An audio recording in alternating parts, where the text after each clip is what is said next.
Good morning students, BSc part second year की कक्षा में आपका पुनः हार्दिक स्वागत है। और हम चर्चा कर रहे थे और इनऑर्गेनिक केमिस्ट्री के जो टॉपिक चल रहा था हमारा ट्रांजिशन एलिमेंट का चुंबकीय व्यवहार। इस चुंबकीय व्यवहार में हम पढ़ चुके थे डाई मैग्नेटिक मतलब प्रति चुंबकीय गुणों के बारे में हमने स्टडी कर लिया था। और प्रति चुंबकीय गुणों के बारे में हमने देखा कि प्रति चुंबकीय पदार्थ चुंबकीय क्षेत्र में रखने पर चुंबकीय बल रेखाओं को रिपल्स या प्रतिकर्षित करते हैं एवं इनके पास अयुग्मित इलेक्ट्रॉन एब्सेंट होते हैं। इस कारण से इन्हें प्रति चुंबकीय कहा गया। और अब हम बात कर लेते हैं। और एक बात और, प्रति चुंबकीय जो गुण पदार्थ की ताप पर और चुंबकीय क्षेत्र पर निर्भर नहीं करता। और यहाँ पर हम देख लेते हैं अब सेकंड जो प्रॉपर्टी है चुंबकीय व्यवहार में, सेकंड जो टाइप है वो है पैरामैग्नेटिक नेचर या पैरामैग्नेटिज्म या अनुचुंबकत्व या अनुचुंबकीय प्रकृति। तो इसमें हम क्या देखते हैं, वे पदार्थ जो चुंबकीय क्षेत्र में रखने पर चुंबकीय बल रेखाओं को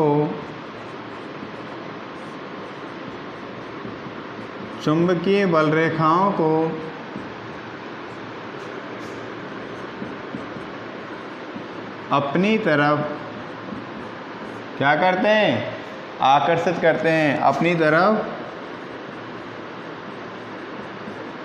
आकर्षित करते हैं।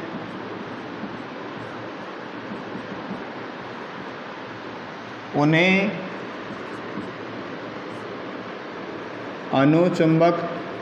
अनुचुंबकीय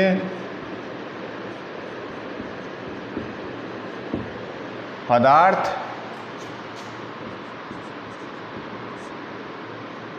कहते हैं।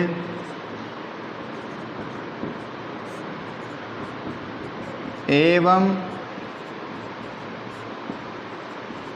इस गुण को अनुचुंबकत्व कहते हैं। इस गुण को क्या बोलेंगे, अनुचुंबकत्व कहते हैं या पैरामैग्नेटिज्म हम इसे कहते हैं। इसमें देख लेते हैं, एक पॉइंट और लिख देते हैं इसमें हम। Second point, unpaired electron क्या होते हैं, इसमें प्रेजेंट होते हैं। ज़्यादा नहीं है, ज़्यादा लिखना नहीं है, ज़्यादा लिखने से एग्जाम नंबर नहीं मिलते। छोटा हो लेकिन अच्छा हो, ज़्यादा पूरा लिख दिया उससे कोई मतलब नहीं। जो कॉन्साइस है, जो सार गर्भित है, उसका क्या मीन है वो ज़रूरी होना चाहिए। तो अनपेयर डी इलेक्ट्रॉन यहाँ पर प्रेजेंट होना चाहिए। अब देख लेते हैं इसका एक डायग्राम, हल्का सा देख लेते हैं डायग्राम। चुंबकीय क्षेत्र है N और S, ये दो इसके पोल हो गए, जो दो ध्रुव हो गए हैं। इसमें कोई पदार्थ रख दिया है,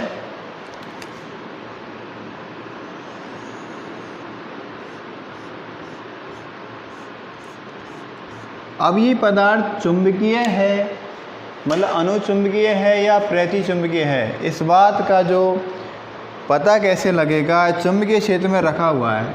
ये है मैग्नेटिक फील्ड।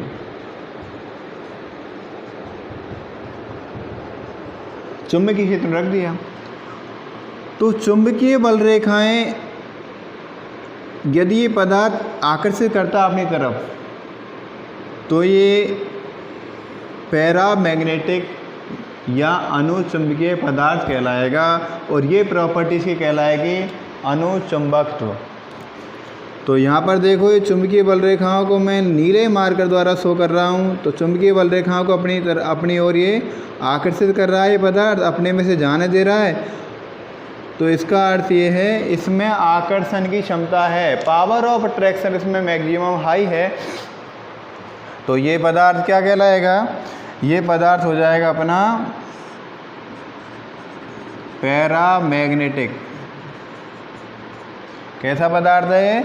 अनुचुंबकीय पदार्थ। और ये कौन हो जाएंगे? अपनी मैग्नेटिक फोर्स लाइन, चुंबकीय बल रेखाएं,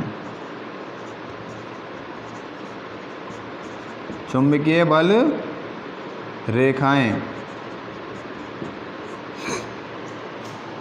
ये पदार्थ चुंबकीय बल रेखाओं को अपनी तरफ आकर्षित कर रहा है, अट्रैक्टिव कर रहा है, तो ये पदार्थ कहलाएगा पैरामैग्नेटिक। और दैट मीन्स ये पूरा जो प्रॉपर्टी है वो कहलाएगा पैरामैग्नेटिज्म या अनुचुंबकत्व। क्लियर हुआ बात? तो यहाँ पर दो चीज़ें ध्यान रखना है। वे पदार्थ जो चुंबकीय क्षेत्र में रखने पर चुंबकीय बल रेखाओं को, मैग्नेटिक फोर्स लाइन को MFL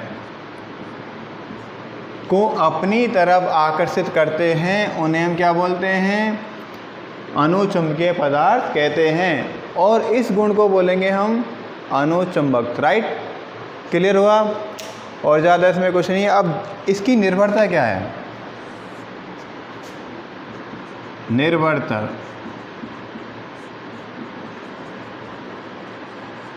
डिपेंडेंस, ये किस पर डिपेंड करेगा? ये किससे प्रभावित होगा? अनुचुंबकीय गुण किससे प्रभावित होंगे? इस बात की थोड़ी और हम चर्चा कर लेते हैं। तो ये निर्भर करेगा टेम्परेचर एंड मैग्नेटिक फील्ड। तो हम लिख देते हैं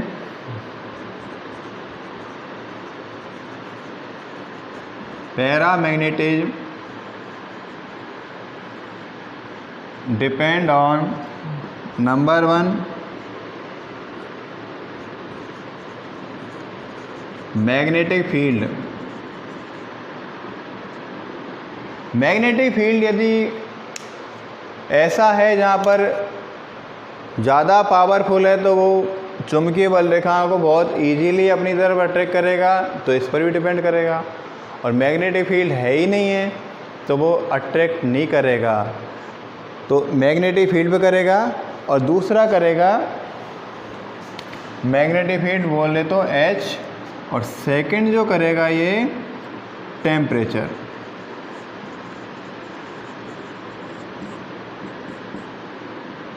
टेम्परेचर पर भी ये पैरामैग्नेटिज्म प्रॉपर्टी डिपेंड करती है, क्योंकि अब ये क्लियर हुआ आपका एग्ज़ाम में आएगा मैग्नेटिक बिहेवियर, तो नॉर्मली आप कर सकते हैं, नो प्रॉब्लम। तो इसको मैं मिटा दूँ, समझ लो एक बार। अनपेड इलेक्ट्रॉन प्रेजेंट होने चाहिए और पेड इलेक्ट्रॉन यहाँ पर एब्सेंट होते हैं, और ये अट्रैक्ट करते हैं मैग्नेटिक फोर्स लाइन को अपनी तरफ ज़्यादा। और तीसरा है जो प्रॉपर्टी वो है फेरोमैग्नेटिज्म या लोहे चुंबकत्व। तीसरा प्रॉपर्टी कौन सा है? लोहे चुंबकत्व। इसे हम फेरोमैग्नेटिज्म बोलते हैं। और ऐसे पदार्थ फेरोमैग्नेटिक पदार्थ कहलाते हैं। तो नंबर तीसरा हम देख लेते हैं, फेरोमैग्नेटिज्म अनुचुंबकत्व।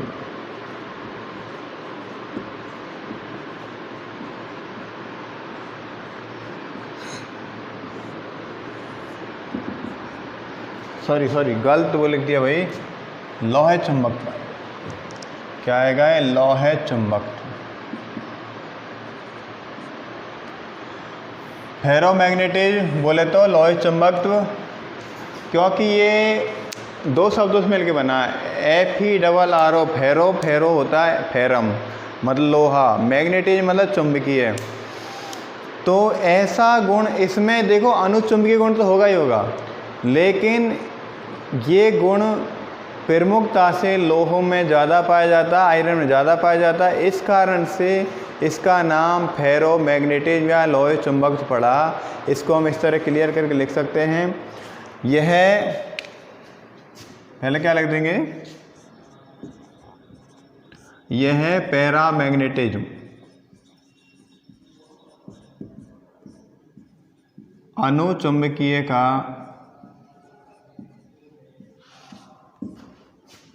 विस्तृत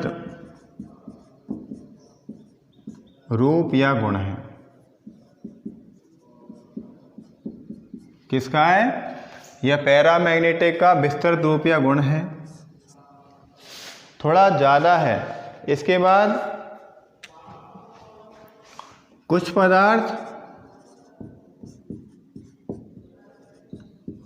पदार्थों में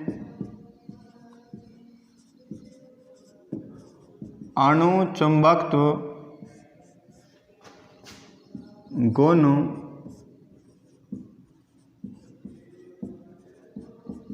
अधिक होता है। कुछ पदार्थों में क्या होता है? अणुचुंबकत्व गुण अधिक होता है। ऐसे पदार्थ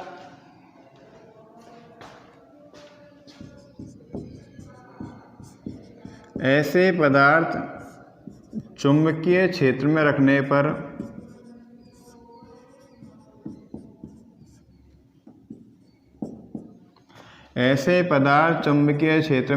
पर क्या करते हैं?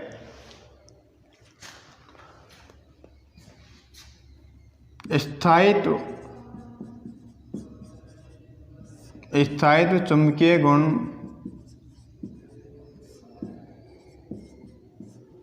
प्रदर्शित करते हैं।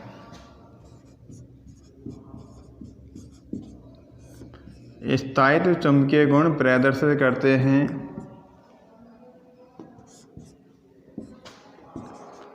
यह गुण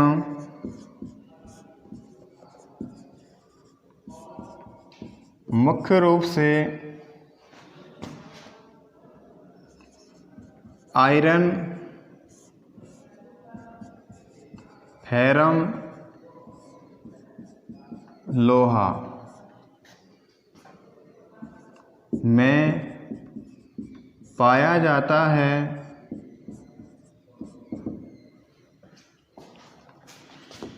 इसलिए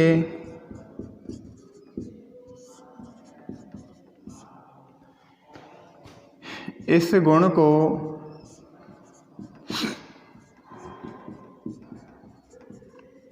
लौह चुंबकत्व या फेरोमैग्नेटिज्म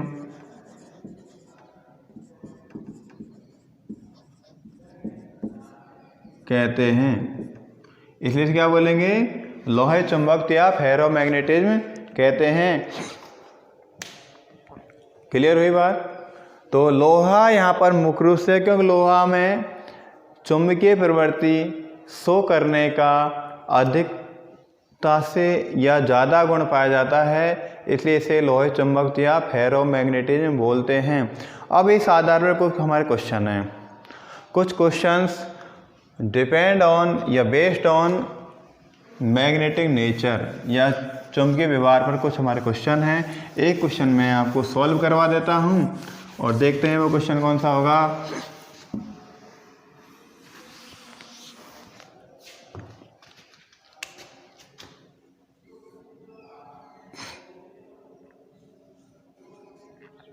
Cu कॉपर व Cu प्लस 1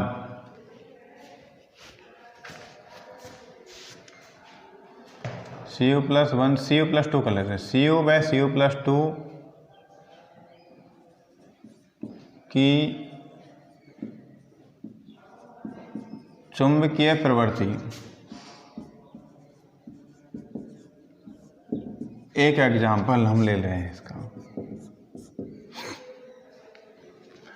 कॉपर व कॉपर प्लस 2 आयन की जो चुंबकीय नेचर है उसके बारे में बात कर लेते हैं। देखो Cu पहला देख लें। Cu कॉपर 29 और इलेक्ट्रॉन कॉन्फ़िगरेशन हो जाएगा आर्गन 4s1 3d10। किसका है? कॉपर 29 का 4s1 3d10। अब यहाँ पर देख लेना आप अनपेयर्ड इलेक्ट्रॉन कितने, एब्सेंट। अनपेयर्ड इलेक्ट्रॉन कैसे हैं, एब्सेंट है, अनुपस्थित है। क्यों, इसको हम या करके लगा देते हैं तो क्या लिख सकते हैं, आर्गन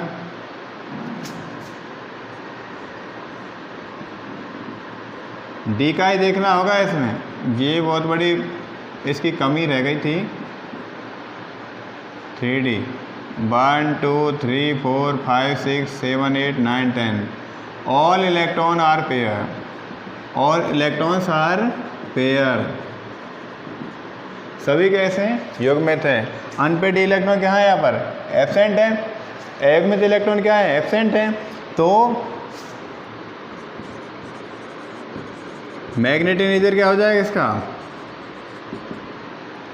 ये हो जाएगा डाई मैग्नेटिक, मतलब प्रतिचुंबकीय। कैसा हो जाएगा, ये प्रतिचुंबकीय हो जाएगा। मतलब कॉपर एक प्रतिचुंबकीय है, कॉपर प्रतिचुंबकीय व्यवहार प्रदर्शित करता है इस रूल के अनुसार, क्योंकि 3D में जो इलेक्ट्रॉन्स भरे गए हैं वो कैसे हैं, ऑल इलेक्ट्रॉन्स आर पेयर, तो सारे के सारे इलेक्ट्रॉन पेयर हैं। अब सेकंड जो था Cu+2, Cu+2 के बारे में देखें तो हम पहले क्या देखना पड़ेगा हमें, Cu29 आर्गन 4s1 3d10। अब किस में देखना है हमें, Cu कौन सी अवस्था में है, कॉपर +2 अवस्था में है। तो Cu+2 इलेक्ट्रॉन कितने माइनस हो गए, 2 इलेक्ट्रॉन, तो यहाँ पर नंबर कितना हो गया इलेक्ट्रॉन का, 27। अब इसका इलेक्ट्रॉन विन्यास देखें हम Cu+2 का, क्योंकि हमें पूछा किसका गया, Cu+2 को पूछा गया है। तो इसका इलेक्ट्रॉन कॉन्फ़िगरेशन हम देखें तो क्या होगा, इलेक्ट्रॉन कहाँ से जाएगा, इलेक्ट्रॉन जा रहा है एक तो S से चला गया और एक उसके बाद किससे गया है, 3D से गया है। तो इलेक्ट्रॉन कॉन्फ़िगरेशन क्या हो जाएगा, 3D9 हो जाएगा, किसका, Cu+2 का। Cu+2 का इलेक्ट्रॉन कॉन्फ़िगरेशन कितना हो जाएगा, 3D9 हो जाएगा। तो 3D9 का अर्थ क्या हो गया, 1 2 3 4 5 1 2 3 4 5 6 7 8 9। इसका अर्थ ये है कि यहाँ पर एक अनपेयर्ड इलेक्ट्रॉन प्रेजेंट है। अनपेयर्ड इलेक्ट्रॉन क्या है, यहाँ क्या है, यहाँ पर प्रेजेंट, तो हम लिख देंगे यहाँ पर, इसको इधर लिख देता हूँ, यहाँ लिख दूँ, चलो